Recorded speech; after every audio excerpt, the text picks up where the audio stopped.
Le Nouvel An chinois, c'est quand même une super opportunité d'en apprendre davantage sur la culture chinoise.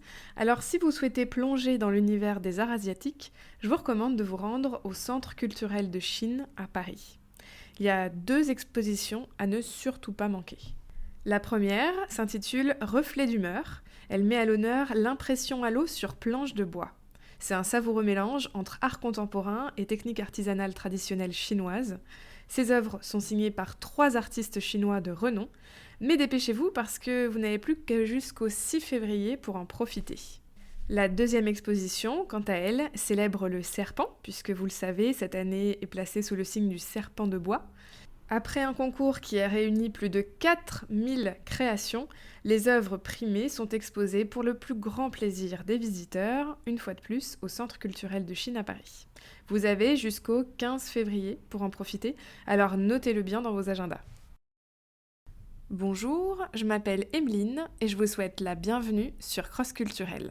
Ici, vous entendrez des témoignages, des faits divers et puis des histoires, tout simplement, en lien avec les différences culturelles. Si cette thématique vous intéresse, pensez à vous abonner, comme ça vous recevrez une notification quand je sortirai de nouveaux épisodes.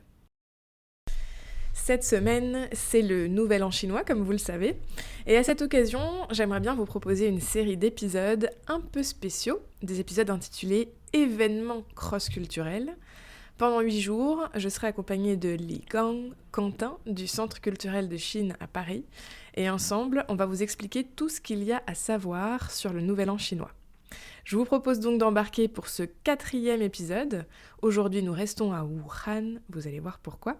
On va commencer par vous expliquer d'où vient le nom de cette fête, et après cet épisode, vous ne souhaiterez plus jamais un Happy Chinese New Year à vos collègues chinois.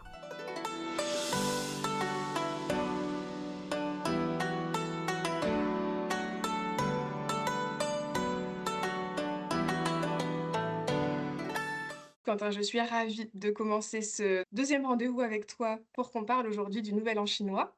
Il y a quelques semaines, tu as fait un post pour annoncer que le Nouvel An chinois était officiellement inscrit au patrimoine mondial de l'UNESCO, comme donc maintenant un événement voilà, à ne pas manquer. Ça, on le savait déjà, cela dit. Et donc aujourd'hui, je vais te poser plein de questions. On va te diviser en plusieurs épisodes parce qu'on va parler, je pense, à un long moment. Avant qu'on commence sur les différentes questions, est-ce que tu acceptes de te présenter rapidement? Bah, je pense que vous pouvez m'appeler Quentin, voilà, pour faciliter les choses. Sinon, de mon prénom chinois, je m'appelle Li Kang. Du coup, je travaille actuellement au Centre culturel de Chine à Paris. Je contribue énormément aux échanges culturels entre la Chine et la France. Et là, actuellement, je suis en congé à Wuhan, donc je suis bien en Chine, voilà, bien situé pour vous présenter le Nouvel An chinois. Eh oui, exactement. Donc là, on passe l'appel, moi de mon côté en France et toi en Chine. Donc c'est super. Merci d'avoir dégagé du temps pour pouvoir nous présenter un petit peu la culture chinoise à travers le Nouvel An. Justement, parlons de cet intitulé, hein, Nouvel An. Donc moi, ce que j'entends tous les ans, c'est un mix entre Nouvel An chinois, fête du printemps, Nouvel An lunaire. Est-ce que tu peux nous expliquer un peu quelle est la bonne appellation, on va dire, pour cet événement? Le Nouvel An chinois, on appelle en effet en Chine Chunjie. Chunjie, littéralement, ça veut dire la fête du printemps.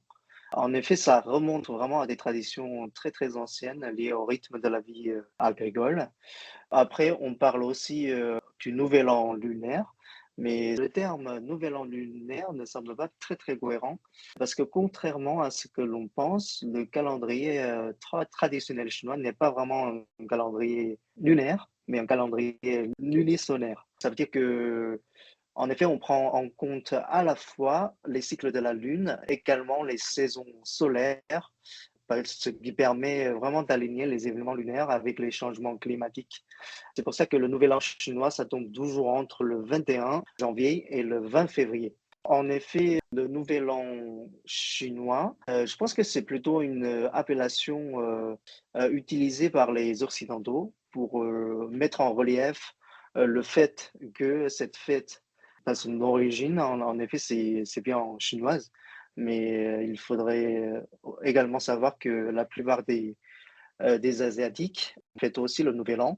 Ils ont leur propre version, des variantes et aujourd'hui, dans le monde entier, il y a aussi beaucoup beaucoup d'étrangers, des amis étrangers, qui fêtent le nouvel an chinois, soit la fête du printemps, pour les Chinois.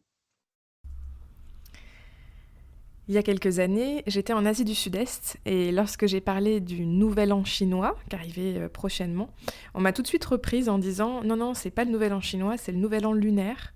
Et donc aujourd'hui, j'ai l'explication finalement, c'est que le nouvel an chinois, c'est le nom qu'on donne à cette fête en Occident parce qu'on associe donc les festivités à la Chine. Mais en Chine, c'est la fête du printemps et dans les autres pays d'Asie, c'est le nouvel an lunaire. Cet épisode touche déjà à sa fin, j'espère qu'il vous a plu. Si c'est le cas, surtout n'hésitez pas à mettre 5 étoiles sur votre plateforme de podcast préférée. J'en profite donc pour vous souhaiter une joyeuse fête du printemps et je vous dis à demain sur Cross Culturel.